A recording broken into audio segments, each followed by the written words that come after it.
Alors, bonsoir à tout le monde. Mon nom est Élisabeth Garand du Centre Justice et Foi.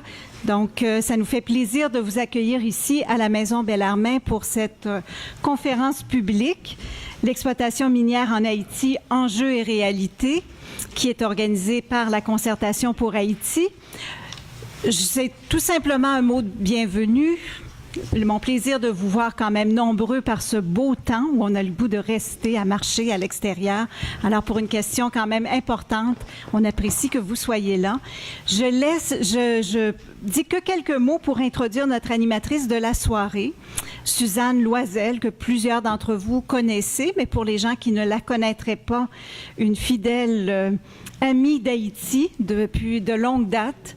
Suzanne Loisel est membre du comité mine de la Concertation pour Haïti, qui a donc travaillé différents éléments autour de cet enjeu de l'exploitation minière et qui a permis la réalisation de cette soirée.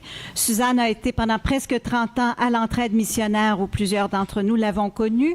Elle est toujours aussi membre active d'Échec à la guerre. Donc, c'est à elle que je vous confie pour toute la soirée et pour nous aider à passer ces 2 heures ensemble le plus efficacement possible. Alors, bonne soirée. Petite note, on fera circuler une liste avec vos courriels pour la concertation. Si vous voulez qu'on vous tienne au courant de suite de cette soirée, de d'autres événements sur Haïti pour lesquels vous pourriez être intéressé, vous laissez vos courriels et on s'en servira uniquement pour la concertation pour Haïti. Merci. Oui, très bonne idée. Ça nous permettra, puisqu'on n'a pas de copie papier de la recherche, de vous envoyer la copie PDF aussi si vous indiquez votre courriel.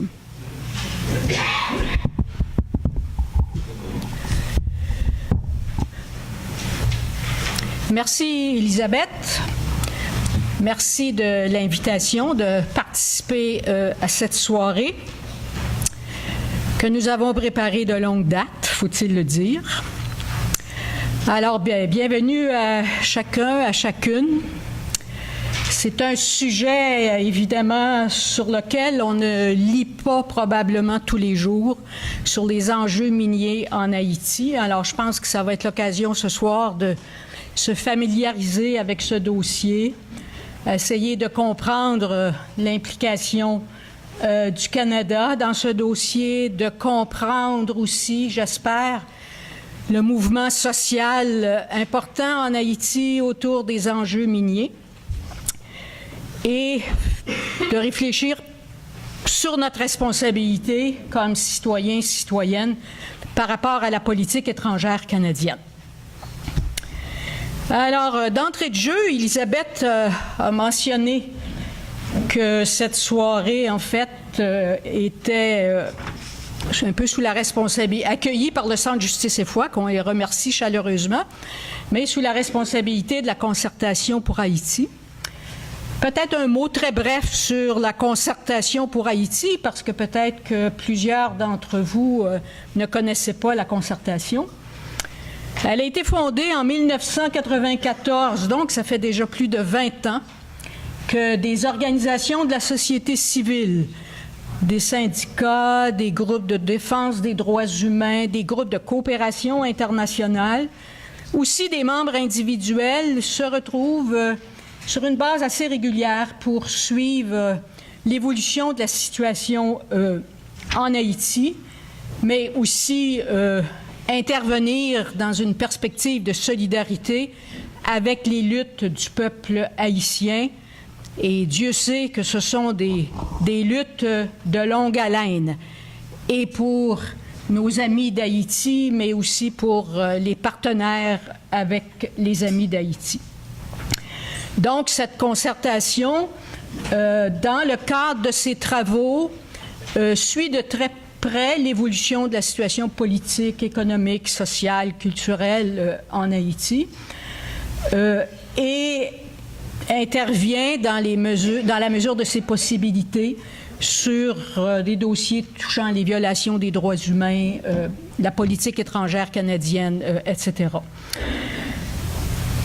Rapidement, cette concertation aussi mène de façon modeste. Il faut dire que on n'a pas de bureau, on n'a pas de permanence, on n'a pas de recherchistes attitrés. Alors, c'est vraiment la militance des personnes issues des différentes organisations qui consacrent du temps à ces recherches. Les dernières années, on a beaucoup suivi l'évolution de l'aide internationale, avant le séisme, mais aussi après le séisme. On a fait différentes recherches sur l'aide canadienne après le séisme et aussi, quelques années plus tard, un bilan de cette aide canadienne, de cette aide internationale. Ce n'est pas le propos de ce soir, mais on avait aussi publié un rapport à l'époque. Et en décembre 2013, effectivement, on avait publié une recherche dont Paul Clich était l'auteur principal. Ça s'intitulait « Haïti 2013, analyse et perspectives de l'aide ». Et dans le cadre de cette recherche, on avait étudié et critiqué un peu le modèle de développement qu'on imposait à Haïti et on avait circonscrit un certain nombre d'enjeux, dont le secteur minier. On ne pensait pas à l'époque qu'on s'engagerait dans une recherche sur le secteur minier en Haïti. Et suite à cette recherche qui avait été publiée dans le cadre d'une conférence de presse, la concertation, on a décidé de creuser cet aspect du secteur minier pour peut-être deux raisons. Un, l'importance de l'implication du Canada dans les enjeux miniers et l'importance des compagnies minières canadiennes présentes dans différents pays à travers le monde, y compris Haïti. C'était une première raison, mais une deuxième raison, c'était aussi l'importance du mouvement social en Haïti autour de la mobilisation sur les enjeux miniers. J'en dis pas plus parce que ça va être l'objet des interventions de ce soir. Ce qui nous a amené, la concertation pour Haïti, à mettre un comité de recherche sur les questions minières en Haïti, ce qu'on appelle communément le comité mine. Et on a d'abord produit, un rapport préliminaire au printemps dernier et qu'on a présenté dans le cadre d'un colloque en juin, il ne faut pas que je me trompe d'année, des fois j'ai des problèmes, juin 2015, où on a présenté ce rapport dans le cadre du colloque et les personnes participantes au colloque ont critiqué les conclusions, etc. Et ensemble, on a essayé d'élaborer des éléments de plaidoyer concernant les enjeux miniers en Haïti. Riche de ce colloque, riche de la participation, on était sûrement 70 ou 75 personnes, je pense, dans le cadre de ce colloque. On a, peaufiné l'étude et surtout le plaidoyer, parce que le rapport final qui a été présenté sous cette forme et que vous pouvez avoir dans une version électronique, donc ce rapport tenait compte évidemment de la recherche au moment du rapport préliminaire, mais a été enrichi, en fait, beaucoup du plaidoyer qui a été élaboré, entre autres, par les personnes participantes au colloque, qu'on a quand même raffiné. Alors, voilà un peu la contextualisation de ce qu'est la concertation pour Haïti, ce qu'est le comité mine. Nous étions 6 dans ce comité. Et le rédacteur principal de la recherche, c'est Gerardo Ducot, que j'invite maintenant à venir, et déjà aussi avec Nixon, qui est notre invité d'Haïti. Je me sens seule en avant, j'ai besoin d'être entourée. Je vais être à ta gauche plutôt qu'à ta... À ma gauche, c'est bien, c'est très confortable à ma gauche.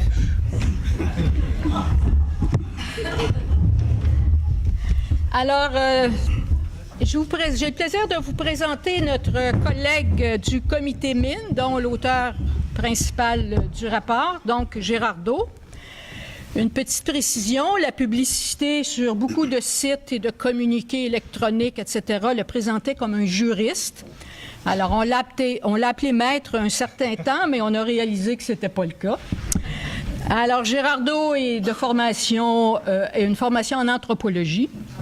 Il a plus de 10 ans d'expérience dans la recherche, le plaidoyer, la gestion de projets sur les droits humains.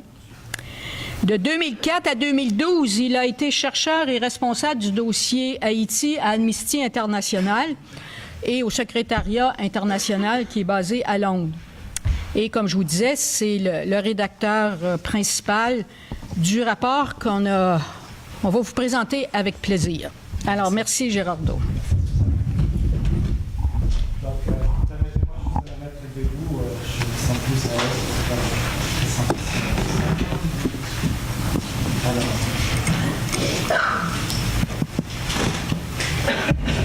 Donc, ça marche pas? 1, 2, 3, non?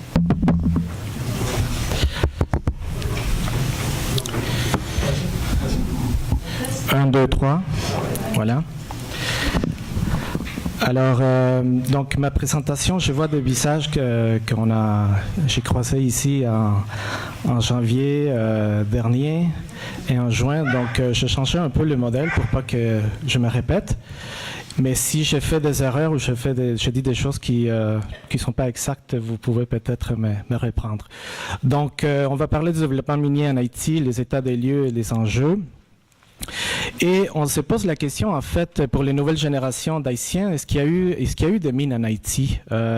C'est une question qui nous a été posée souvent à Nixon et à moi lors des entrevues radio qu'on a données ces jours-ci.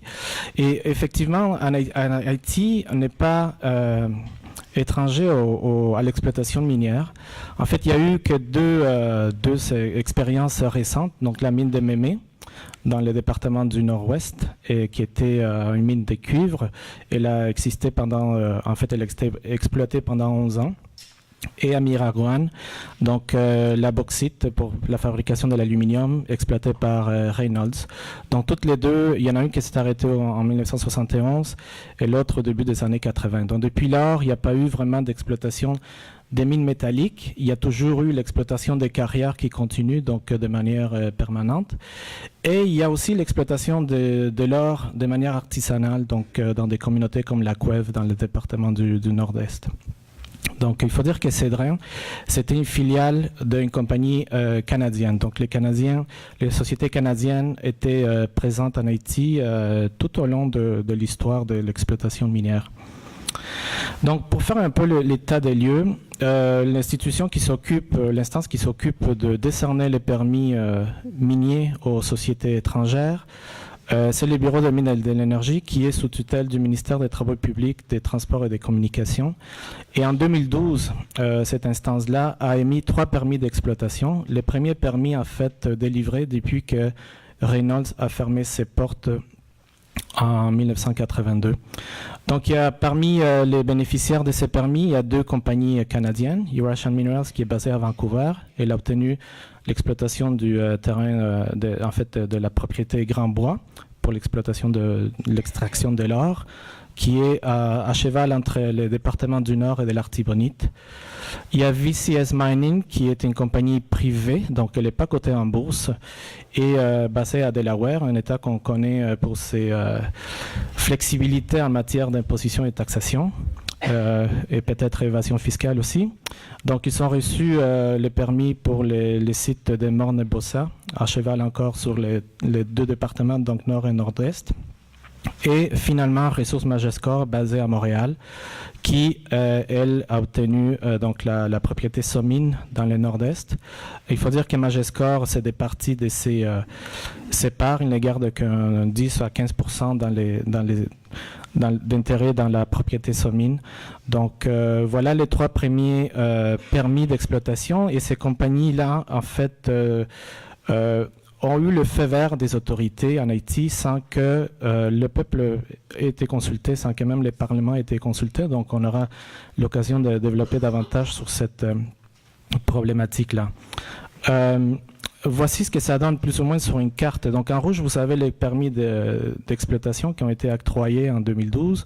Auparavant, il y a eu des permis de prospection. En vert lime, en vert foncé, c'est des permis de recherche. Donc, les permis de recherche comme tel, c'est là où les compagnies vont sur les terrains, demandent l'accès aux propriétaires de terrain ou aux occupants pour creuser des carottes à des dizaines ou centaines de mètres de profondeur.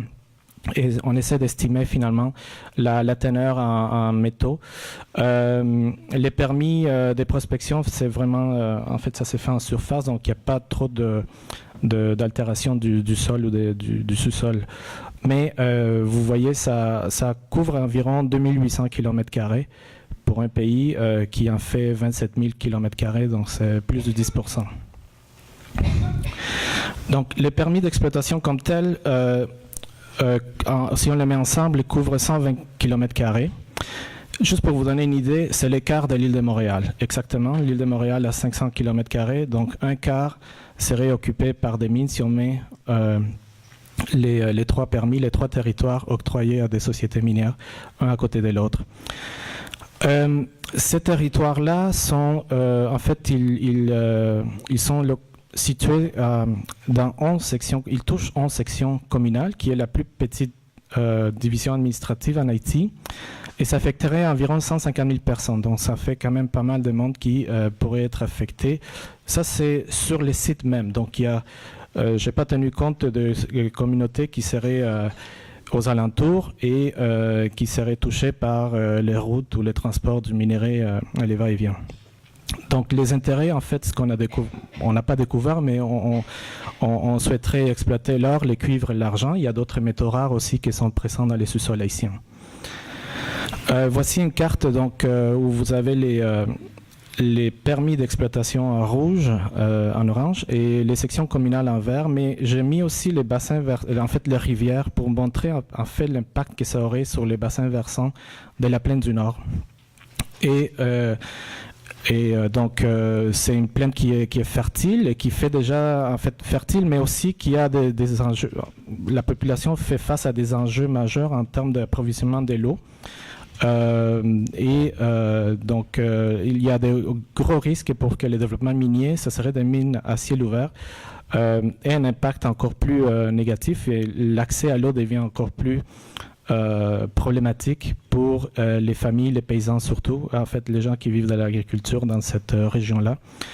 Je vais pointer à Milo qui est si vous prenez une ligne droite du Cap-Haïtien vers le sud, Milo en fait on est tenté de le développer comme un site touristique et je suis sûr que Nixon va nous en parler davantage, mais on veut mettre une mine juste à côté. Donc, il y a, dans la politique gouvernementale haïtienne, il y a comme des contradictions parfois. Juste pour vous donner une idée à quoi ça ressemble une mine. Donc, ça, c'est la mine de Pueblo Viejo, en République dominicaine. Et c'est une mine d'exploitation d'or exploitée par Barrick Gold, qui est une compagnie canadienne. C'est la mine qui produit le plus d'or dans tous les continents américains.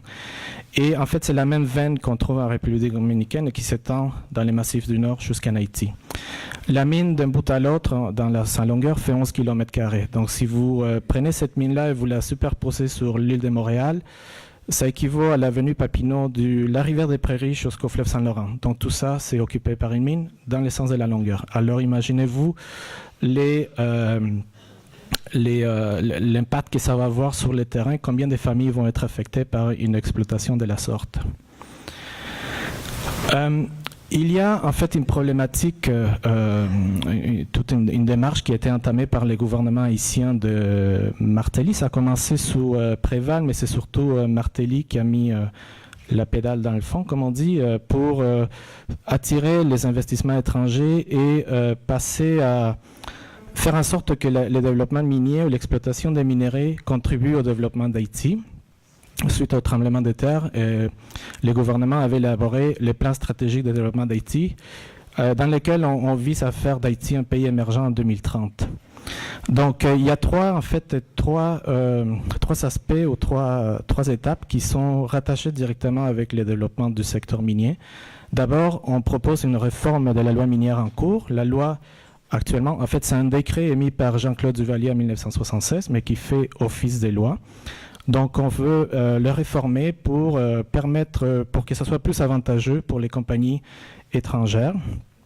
Et cette loi-là, en fait, elle adopte une optique purement commerciale, avec beaucoup moins de sauvegardes pour l'environnement et les populations qu'un décret de 1976. Donc, en quelque sorte, c'est comme si il y avait un recul dans ce sens-là, bien que la loi, le décret de 1976 n'atteint pas les statuts, les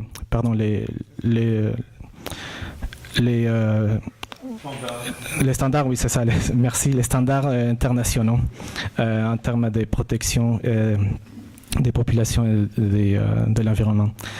On est également en train de créer un cadastre minier.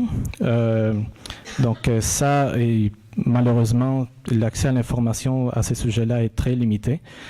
Et les gouvernements aussi, en fait, à l'initiative du Premier ministre Laurent Lamotte, l'ancien Premier ministre, on a organisé un forum minier en Haïti, à Port-au-Prince.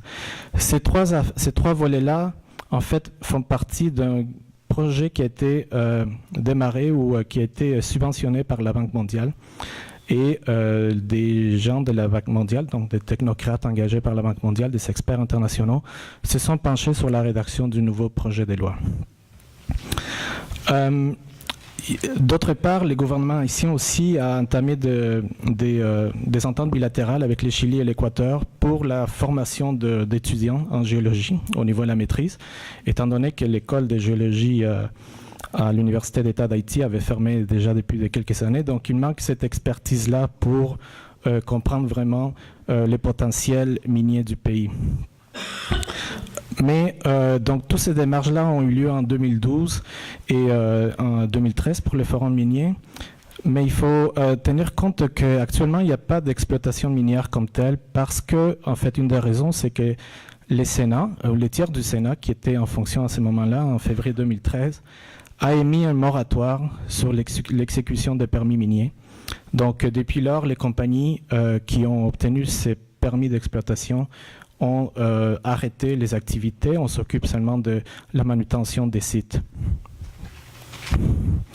Je vais mettre la table pour Nixon. En fait, je vais passer brièvement sur les enjeux. Lui, évidemment, il travaille à plein temps avec les communautés, avec les gens, les mouvements sociaux autour de ces enjeux-là. Et pourra vous en parler davantage, mais il y a un aspect important, c'est l'accès à l'information. En Haïti, il n'y a pas de loi d'accès à l'information. Donc, toutes les informations qui j'ai pu collecter pour la rédaction de ces rapports proviennent principalement des compagnies minières. Donc, de la part de l'État, il y a très peu d'informations qui est véhiculée ou publicisée. Et il y a eu un grand travail de journalisme et d'enquête qui a été fait en 2012. En fait, c'est ce qui a finalement sonné l'alarme sur les agissements du gouvernement haïtien pour favoriser l'investissement dans le secteur minier. Donc, un autre enjeu, c'est la consultation des communautés et du peuple haïtien. Comme je dis plus tôt brièvement, personne n'a été consulté sur la teneur de la loi, sur les différents types de protection des parcs naturels ou des rivières et tout ça. Et même pas des terres agricoles. Pardon. Donc, pour les communautés, il demeure primordial d'avoir accès à l'information pour être en mesure de donner un consentement libre, préalable et éclairé si on accepte le développement minier dans leur secteur. Mais sans ces informations-là, c'est impossible d'arriver à pouvoir donner ces consentements-là à une compagnie étrangère. Évidemment, la protection de l'environnement et des droits humains, c'est un des enjeux majeurs, surtout en Haïti, où le pays fait en fait face à une fragilité environnementale qui est assez, qui a des conséquences sur la santé humaine, mais donc qui se répercute à plusieurs niveaux. Et le développement des mines ne vient pas nécessairement, en fait, risque d'aggraver la situation, surtout dans le nord du pays.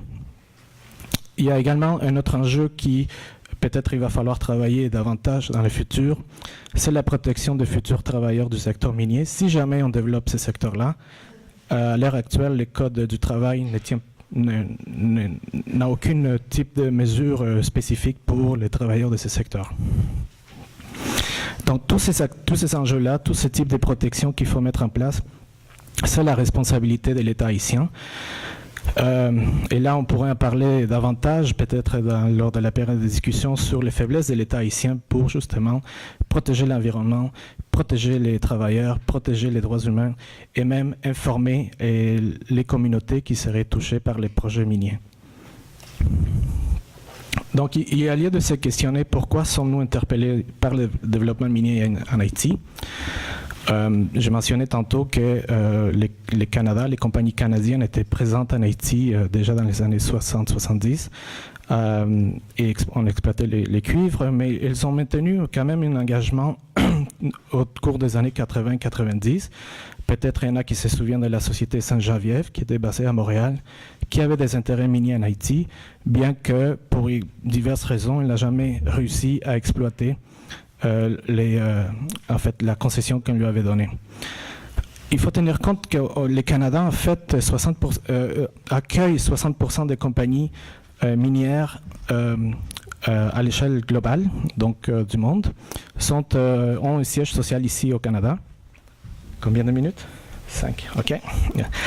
La bourse de Toronto, donc c'est un levier très important en fait, c'est l'endroit où les compagnies minières vont chercher le plus de capitaux. Bon an, mal an, on tourne autour de 7 milliards qui sont investis dans les secteurs miniers. Donc, il y a la bourse de Toronto, mais il y a aussi la bourse Venture. En fait, c'est pour les petites compagnies minières qui ont accès à des moindres capitaux. Et l'État canadien aussi donne des avantages fiscaux aux sociétés minières. Donc, il y a environ 1400 compagnies enregistrées au Canada et 307 de ces compagnies canadiennes sont actives en Amérique latine et dans les Caraïbes. Et leurs actifs, ensemble, montent à 90,5 milliards de dollars sur 170, donc presque un tiers des actifs à l'échelle mondiale. Les gouvernements canadiens, surtout pendant les 14 dernières années, sous les conservateurs, a été très enclin à appuyer les compagnies canadiennes et les projets miniers. On les subventionne directement, soit à travers l'ACDI, donc ou à travers Développement économique Canada, qui est une société de la couronne, qui fait des prêts dans toutes sortes d'avantages pour que les compagnies puissent aller investir ailleurs et commencer l'exploitation. Donc il y a un soutien financier, mais il y a aussi un soutien politique et diplomatique. Et d'autre part, les compagnies, en fait, le Canada favorise les partenariats avec les sociétés minières et des ONG pour faire le développement dans les communautés qui seraient affectées par l'extraction minière. Si vous prêtez un peu l'attention à l'actualité qui nous provient de l'Amérique latine, surtout, il y a de nombreuses allégations en fait, de violation des droits humains, des allégations assez sérieuses, qui pèsent contre les filiales des compagnies canadiennes. Récemment, il y a Berta Cáceres qui a été assassinée au Honduras et qui était un défenseur de l'environnement contre justement les visées extractivistes de différentes compagnies multinationales. Donc, ce n'est qu'un exemple, malheureusement, de ce qui a lieu, sur le terrain. Pour les victimes de ces violations, les cours canadiennes, en fait, ils n'ont presque aucun recours parce que la justice dans leur pays, malheureusement, ne tient pas compte, ne leur permet pas finalement d'obtenir justice et réparation. Donc, le système de justice est fermé à ce type des actions. Et les cours canadiens rejettent du travers de la main tout le temps, de manière systématique, ce type d'allégations, donc en disant que ce n'est pas c'est pas sur leur juridiction. Dernièrement, pour conclure, je suis dans mon 5 minutes, par rapport à Haïti, en fait, le rôle du Canada le Canada est encore en train d'explorer un peu sa stratégie, son rôle. En 2015, en fait, les gouvernements conservateurs avaient réévalué sa stratégie d'engagement pour les quinquennats 2015-2020.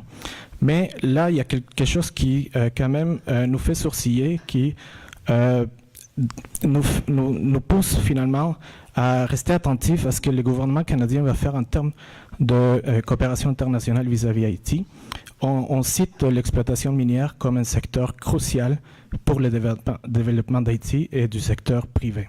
Donc, suite à cette volonté-là du gouvernement canadien, évidemment, la CPH, on a élaboré toute une plateforme de plaidoyer qu'on serait ravis de partager et discuter avec vous lors de la période de questions. Voilà, merci.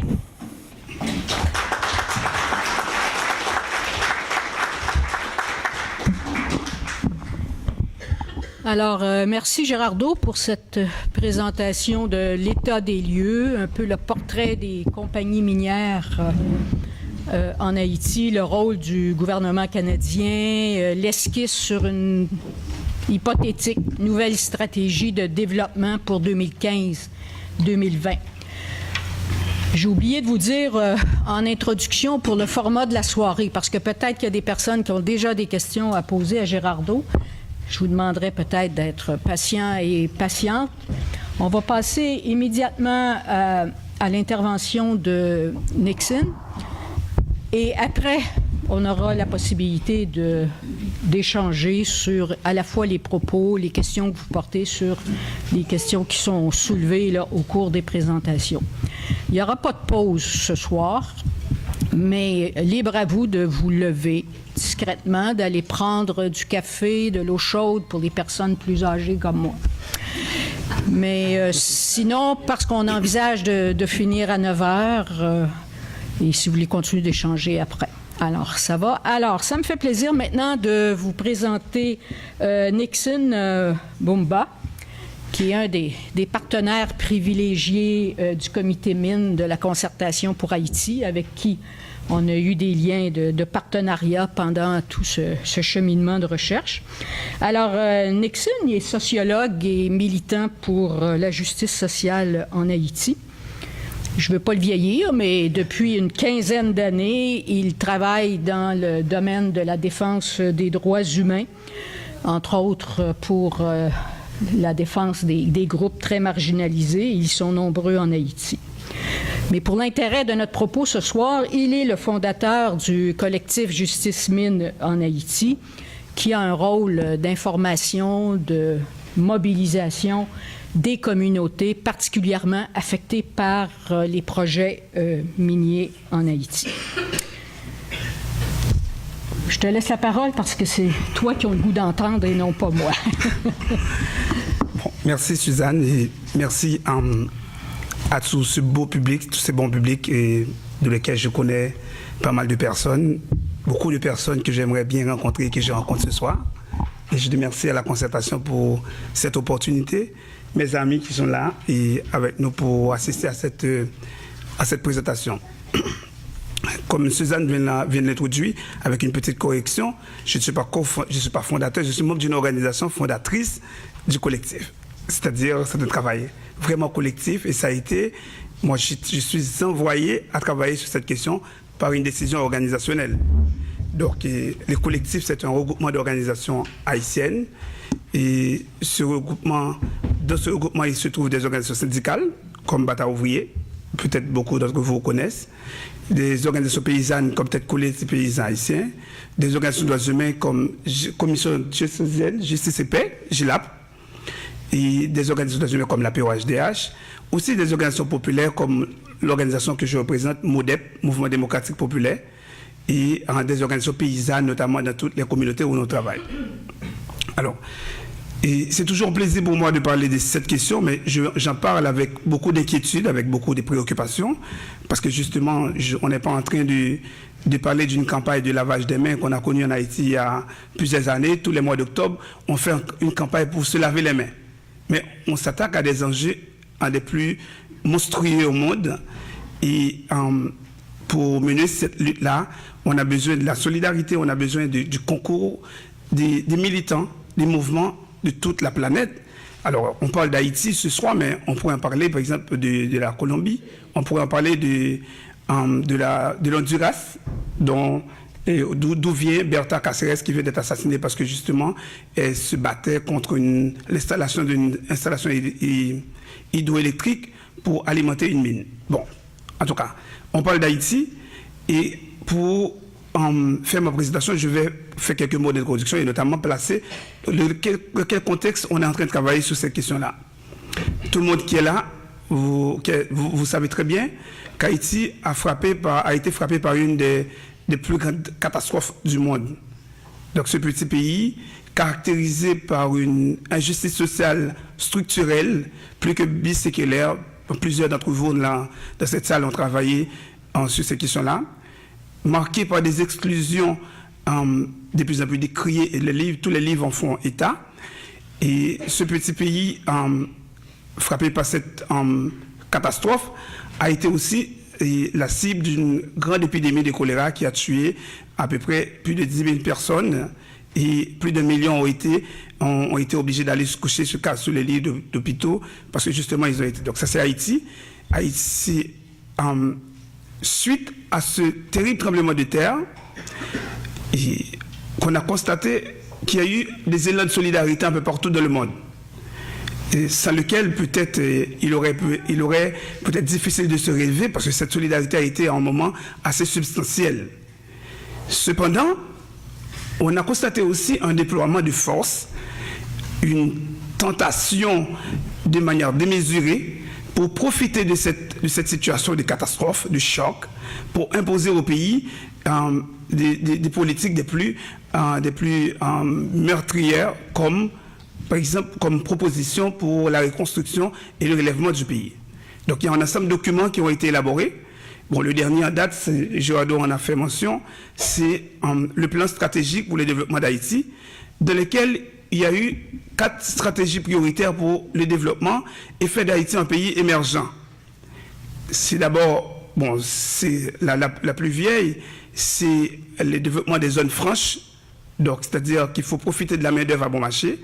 Et pour profiter de cette main-d'œuvre à bon marché, il faut offrir aux Haïtiens du travail dans des conditions des plus inacceptables. Donc, le premier grand projet de la reconstruction d'Haïti a été fait, les premiers ont été faits dans le nord, là où le tremblement de terre n'a pas eu vraiment de grandes conséquences. On ne peut pas se demander pourquoi est-ce que c'est dans le nord. Plus de 50 millions de dollars, à peu près 50 millions de dollars ont été investis pour construire une université dans le nord et le nord-est.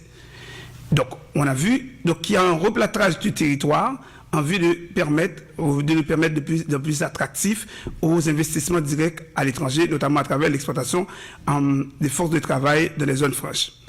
La deuxième stratégie, c'est ce qu'on appelle les zones franches touristiques. Bon, peut-être tout le monde là en a entendu parler de ce qu'il voulait imposer là à la Vache, où il voulait expulser plus de 20 000 personnes qui vivaient sur cette petite île de 45 km². Parce qu'il voulait prendre tous ces territoires et donner aux des compagnies touristiques nord-américaines et asiatiques. La troisième, c'est l'agro-exploitation, l'agro-business.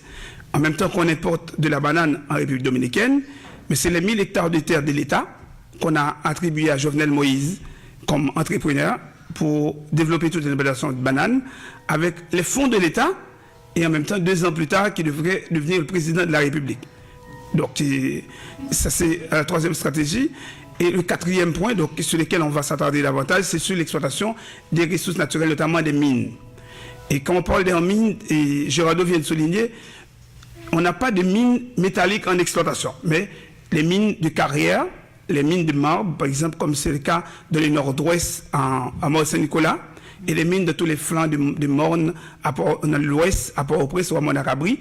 Donc ce sont des mines qui sont exploitées et ces mines sont exploitées dans une totale opacité où l'État ne fait montre d'aucune capacité de collecter les taxes qui pourraient peut-être utiles à la communauté. Alors, parlons des mines métalliques. Et, de 2010 à 2012, il y a eu une intensification du processus d'exploration et de prospection des mines en Haïti. De l'état, on savait que ça s'était localisé notamment dans le Grand Nord, mais c'est récemment qu'on s'est découvert qu'il y a eu de l'exploration sur tout le pays. parce qu'on a fixé l'attention sur les mines métalliques, parce qu'il y a de l'exploration sur le pétrole, des explorations sur les manganèses, sur la bauxite et plein d'autres métaux précieux et jusqu'à Tiburon qui sont couverts par l'exploitation. Nous sommes un petit pays de 27 500 km². Et ce petit pays de 25 700 km², avec 3 permis déjà, Gerardo vient de le dire, c'est plus que 2000 km² qui a été livré pour l'exploitation de l'or et du cuivre. Donc, tout ce processus a été fait, comme je l'ai souligné, et comme vous tous vous pouvez le savoir, dans une totale opacité, que personne n'était au courant. En décembre 2012, quand on a vu à la télévision et dans les radios qu'il y a eu une conférence de presse annonçant qu'il y a eu des contrats qui vont être signés entre les compagnies minières et l'État haïtien. Alors, la loi en vigueur en Haïti, qui est le décret qui a été édicté sous la dictature féroce de Jean-Claude Duvalier, cette loi a fixé un ensemble d'étapes et a donné un rôle de premier plan au Parlement qui devrait ratifier l'ensemble des conventions que l'État haïtien doit signer avec des compagnies étrangères. Même le Parlement n'était même pas au courant. Et n'étant même pas au courant, ils l'ont appris comme tout le monde, comme tout Haïtien moyen, qu'il y a eu des contrats qui ont été, des permis qui ont été délivrés. C'est à ce moment-là le Parlement a convoqué le ministère des Travaux publics et du directeur du bureau des mines et de l'énergie pour demander des explications.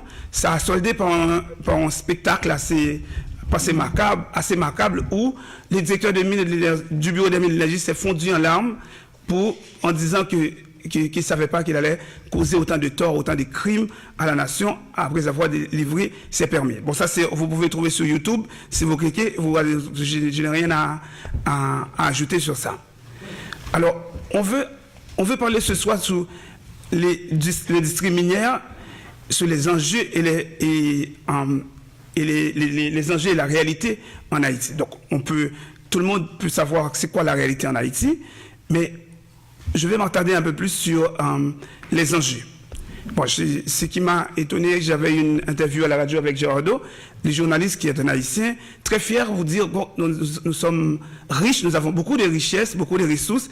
Haïti va pouvoir finalement se décoller. Bon, il a dit en créole, nous prenons sous son zoo. Donc, c'est ce qu'il a dit.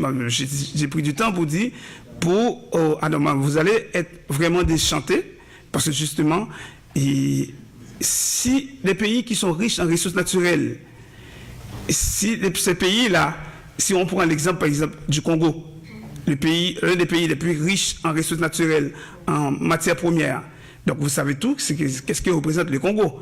Est-ce que ça suffit d'avoir des ressources naturelles qu'on va décoller? Donc, alors, la première chose qu'il faut savoir, même le président de la République, bon, je parle de Justin Privert, maintenant le président provisoire, et puis tous les présidents, je ne sais pas si Préval en était au courant, ne pouvaient dire et ne peuvent dire à quoi ça ressemble et quel est le volume de richesses qu'on possède en Haïti. Jusqu'à présent, il n'y a jamais eu d'études vraiment qui font état du volume, du potentiel des richesses.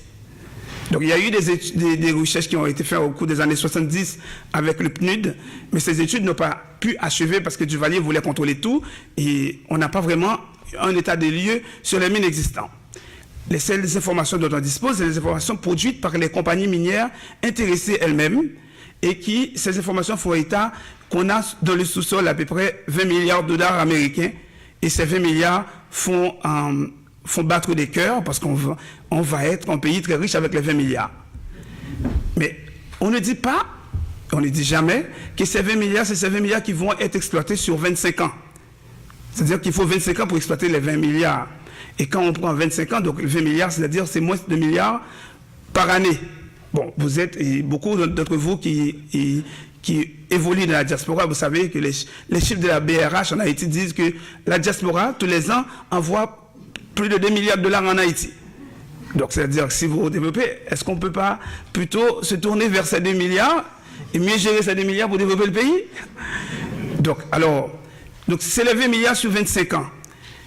Alors, sur 25 ans, Mais les conventions minières et la loi minière aussi dit, il y a des clauses, ces clauses-là, où l'on peut voir 60 à 70% de tout ce capital-là représente l'investissement en capital, en équipement, en infrastructure de la compagnie sur laquelle ni l'État, ni la société, ni les communautés n'ont aucun pouvoir. C'est-à-dire, ça représente, dans le bon cœur, ça représente vraiment l'argent.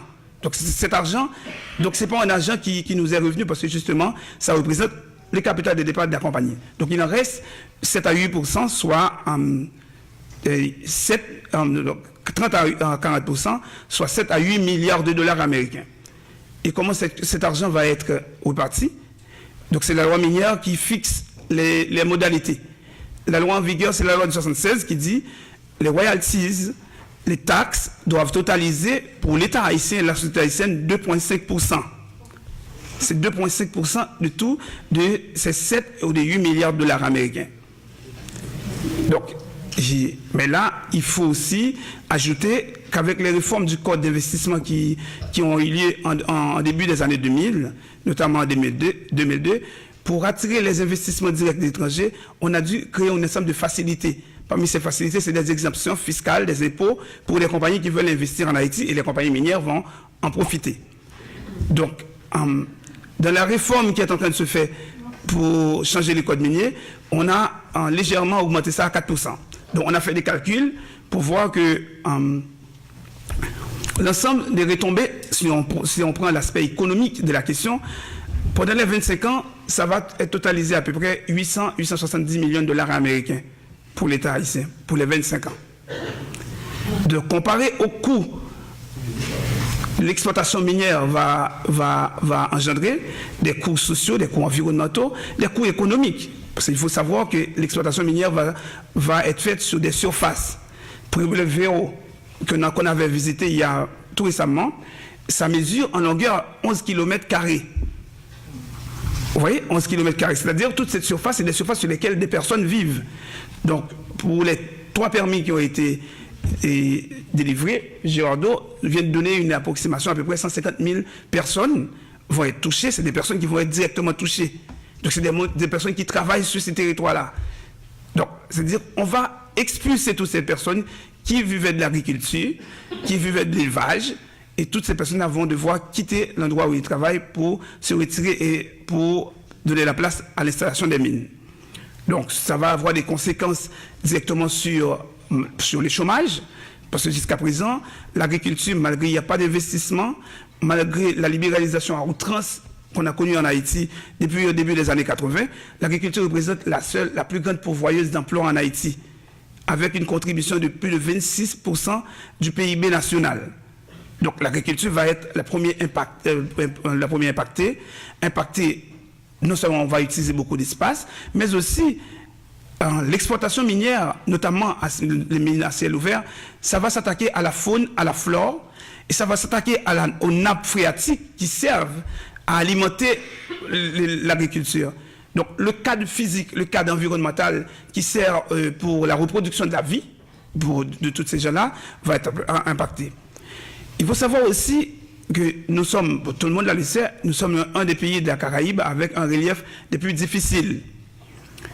Tous les experts s'accordent à dire pour avoir un équilibre écologique en Haïti, il nous faut au moins 30 à 32% de couverture forestière. Donc les saccages, le bradage historique qu'on a connu en Haïti fait qu'aujourd'hui, on est en dessous de 3%, en 2 ou 3%. C'est-à-dire que nous avons une crise écologique, une crise environnementale des plus aiguës. Bon, le ministre Fantino, qui était très fâché parce qu'on a donné peut-être 2 licences à une compagnie américaine, mais une à une compagnie canadienne, a fait une sortie fracassante en disant qu'on ne va plus appuyer cet État à travers l'ACDI et qu'il faut vraiment appuyer le développement du business. Un État, un gouvernement qui ne peut même pas gérer ses ordures ménagères, ses hygiènes publiques. Donc, c'est-à-dire qu'on ne voit pas où cet argent va.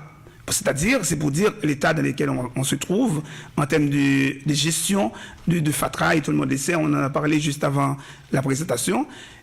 Et l'exploitation minière, notamment d'or et de mines métalliques, le pétrole aussi, est génératrice de beaucoup de déchets toxiques.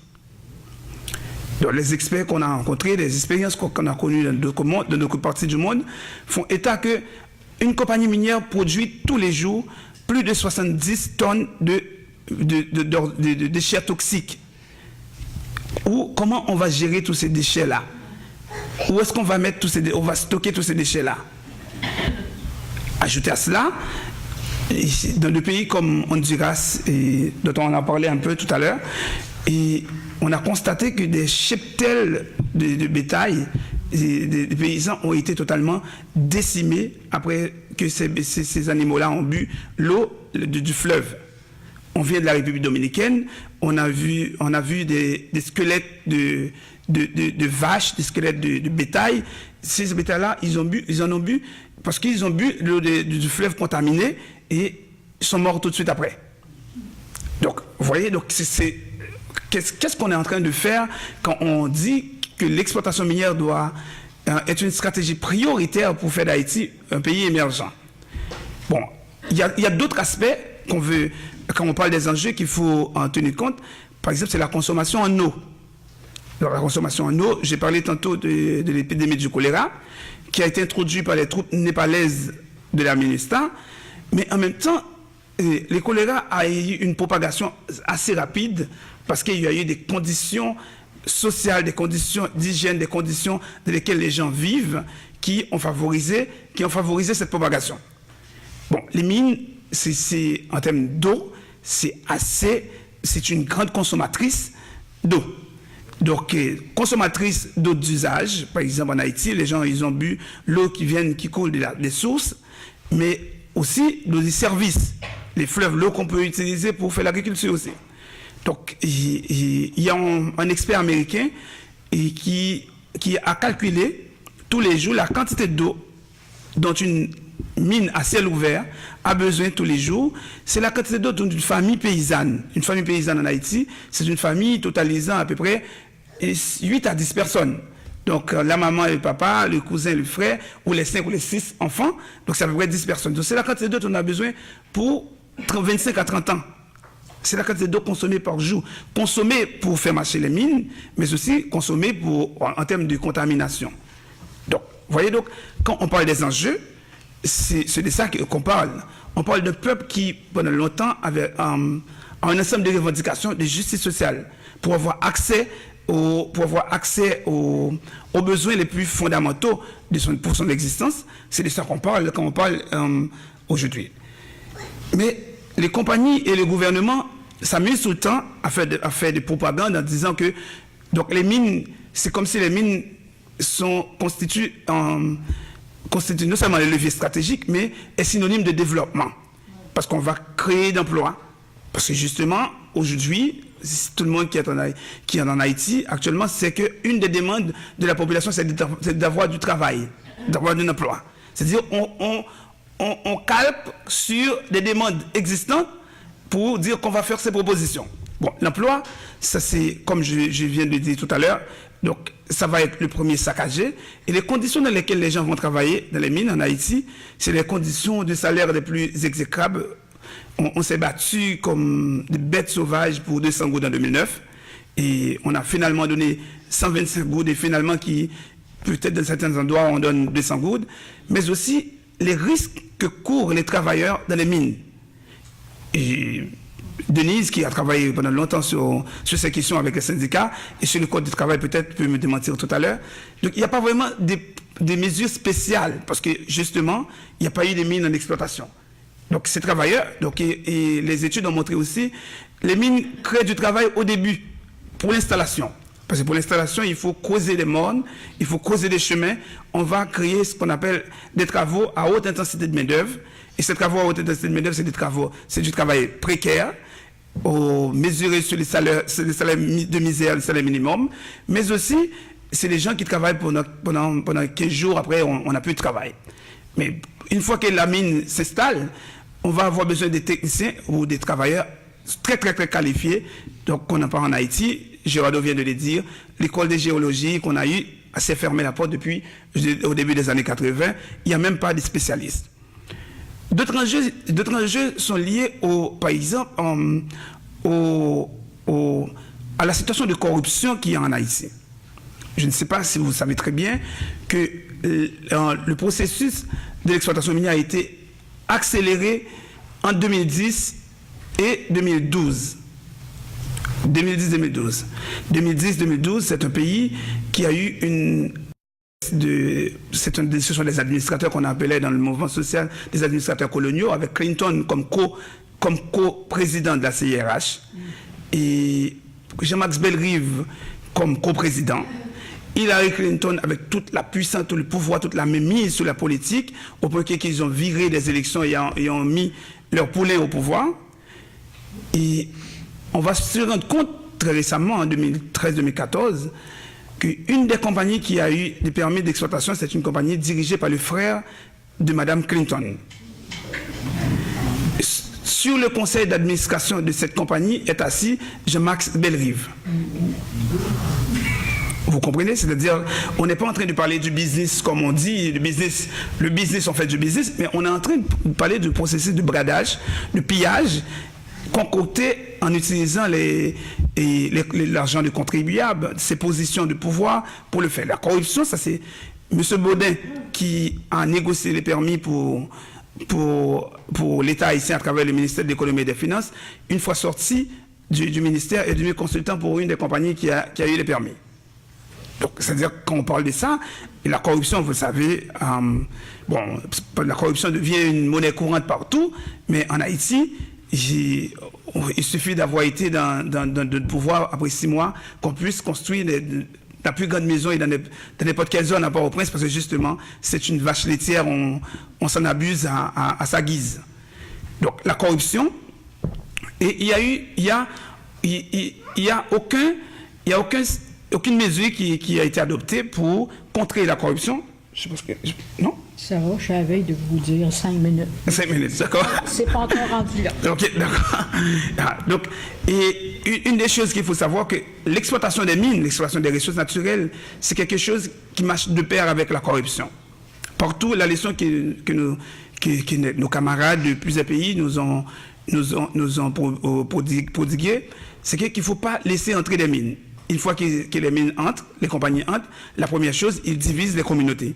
Ils corruptent et il met l'État, les gouvernements dans sa poche. Mais le gouvernement dans sa poche, c'est-à-dire qu'il va être difficile pour se battre pour que l'exploitation minière s'arrête. Donc, dans plein de pays dans le monde, la lutte, c'est pour arrêter, fermer des mines. Donc, ça, c'est un autre enjeu assez important, puisqu'en Haïti, il n'y a pas de mine à ciel ouvert en exercice. Je crois que cette présentation de ce soir est bienvenue et vraiment ça doit vous interpeller. Et ça doit vous interpeller dans le cadre de ce combat pour la justice sociale, de ce combat contre le pillage, de ce combat pour un lendemain qui soit plus épanouissant pour le peuple haïtien, parce que beaucoup d'entre vous, bon, je ne parle pas de mes compatriotes haïtiens, mais beaucoup d'entre vous, Canadiens, vous avez investi beaucoup de temps et beaucoup d'énergie pour apporter cette contribution. Et aujourd'hui, ce qu'on constate et ce qu'on présage qui va se passer avec l'exploitation minière, c'est comme la programmation d'un suicide collectif. Donc c'est comme si on va dans les conditions actuelles de l'exploitation minière, donc c'est-à-dire dans les 10 prochaines années, donc on va avoir non seulement beaucoup de travail à faire pour documenter, systématiser les violations en termes de droits humains, mais les impacts des exploitations minières. Un dernier point que je voudrais souligner, c'est que l'État haïtien jusqu'à présent, Girardeau a passé à pied joint sur cet aspect de la question, ne s'est pas doté ni des capacités techniques, ni des capacités spécifiques que l'exploitation minière exige. Par exemple, le directeur du Bureau des mines d'énergie a dit ça lors de sa prestation. Donc, les meilleurs ou les principaux géologues, pour ne pas dire les seuls géologues spécialisés qu'on a en Haïti, travaillent pour les mines. Alors, je vais vous donner une anecdote. Et lors d'une présentation assez spectaculaire et très rapide de l'avant-projet de loi minière, la principale intervention a été faite par le président de 2 compagnies minières qui ont des permis d'exploitation, bien sûr. C'est-à-dire pour l'État haïtien qui organise une rencontre, entre guillemets, de consultation, dans laquelle ils ont invité 100 personnes. Il y a eu 47 personnes présentes. Parmi ces 47 personnes, il y a eu 5 personnes de la société civile parce que c'était organisé au Caribbean Convention Center. L'invitation a été envoyée par email et vous savez que combien de personnes en Haïti ont accès au mail. Et 5 personnes de la société civile, 2 chercheurs, et tout le reste, ça a été les compagnies minières, le forum du secteur privé et le gouvernement. Il a dit, donc les principaux, et c'est ce géologue-là, qui est président de 2 compagnies minières, c'est celui qui fait la présentation pour l'État, pour présenter les secteurs miniers. Bon, on a dénoncé ça dans la rencontre pour dire, mais comment est-ce que ce soit vous, présidente de 2 compagnies, et défenseur opiniâtre des intérêts des compagnies, c'est vous qui présentez les secteurs miniers, les enjeux du secteur minier. Donc, c'est pour vous dire, le directeur du bureau des mines, juste avant 2012, pour visiter les communautés, a eu une roue libre généreuse du président ou du représentant de la compagnie pour aller visiter les mines. C'est cet État-là qui veut être superviseur, c'est cet État-là qui va coordonner et projeter le développement d'un secteur. Donc, la loi minière qu'on a, c'est la loi datée de 1976. Cette loi minière a été, pour avoir été édictée sur un régime dictatorial, a donné a mis certains garde-fous. Et parmi ces garde-fous, c'est le processus pour avoir un permis d'exploitation, un permis pour explorer et exploiter les mines. Donc, l'avant-projet de loi, la première chose, c'est d'enlever tous ces garde-fous-là pour attirer davantage les investisseurs dans les mines. Par exemple, dans la loi minière de 1976, on dit, pour avoir une convention minière, il faut qu'il y ait eu des études d'impact environnementaux, d'impact sociaux et des études d'impact économique. Et ces études-là doivent être contre-étudiées par le gouvernement pour dire, est-ce que ces études-là se révèlent authentiques, ont une certaine véracité. Bon, l'État haïtien n'a pas pu faire de contre-études, mais quand même a donné des permis. Maintenant, on dit, pour passer par devant le Parlement, il faut avoir un investissement de 150 millions de dollars américains. Et les mines s'arrangent dans des stratégies assez connues et assez classiques, avec les subsidiaires. Une seule compagnie minière, la plus grande dans le monde, c'est Barrick Gold du Canada. La deuxième plus grande, c'est Newmont, peut se subdiviser en 5 petites compagnies et à des concessions pour 400 millions de dollars américains, mais sans avoir besoin de passer au devant du Parlement. Donc, il fixe, par exemple, des limites pour l'exploitation minière.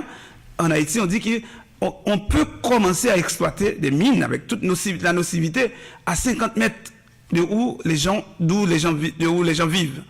50 mètres de ville. Et ils disent qu'une compagnie minière peut cumuler 20 licences, 20 permis, et chaque permis de 100 km², ça qui totalise à peu près 2000 km², qui est à peu près presque la superficie du département de la Tibonite. Vous voyez? Donc, quand on parle d'exploitation minière en Haïti, et les gens ont tendance à croire qu'on va décoller, le pays va changer, on va finalement développer, on va être de moins en moins dépendant de l'aide internationale, on va être capable de nous prendre en charge. Mais ce qu'on a pu constater, là où il y a eu des changements, où il y a eu au moins une diminution du pillage, c'est là où il y a eu des changements politiques en profondeur. Bon, là, je prends des cas, c'est le cas de la Bolivie, et avec Evo Morales, mais vous savez ce qu'ils sont en train de faire maintenant dans toute l'Amérique latine. C'est le cas même avec l'ancien Chavez qui a pu pas nationaliser, mais quand même diminuer le taux de pillage pour au moins utiliser ces leviers pour faire un peu de redistribution. C'est le cas de plusieurs pays en Amérique latine. Aujourd'hui, bon, là, on est en train de payer son insolence. Bon, alors, pour introduire, je voulais mettre quelques mots sur la table. Et maintenant, je pense que je passe la parole à Suzanne pour les questions et les commentaires.